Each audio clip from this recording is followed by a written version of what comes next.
వీళ్ళిద్దరూ మన హాస్టల్లో చదువుకున్నారు. ఆ అన్నయ్య పేరు ఎలీషా, ఆ అన్నయ్య కూడా ఇక్కడ చదువుకున్నాడు.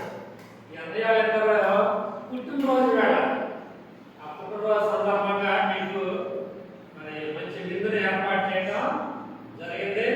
మనందరం కూడా మీరందరూ కూడా ఒకసారి నిలబడి ఈ అన్నయ్య వాళ్ళిద్దరికి హ్యాపీ బర్త్డే పాట పాడుతూ శుభాకాంక్షలు తెలియజేయాలి.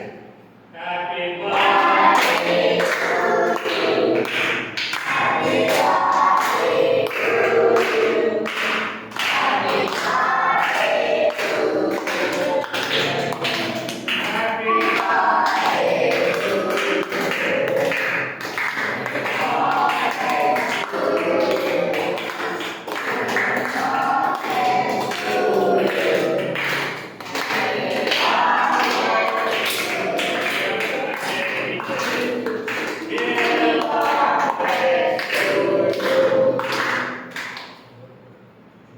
దేవుడు వీళ్ళందరినీ దీవించి ఆశీర్వదించాలని మనం ప్రతిరోజు ప్రార్థన చేయాలి.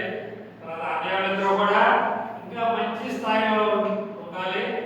మనల్ని మర్చిపోకుండా అప్పుడప్పుడు మన హాస్టల్ విజిట్ చేయాలి.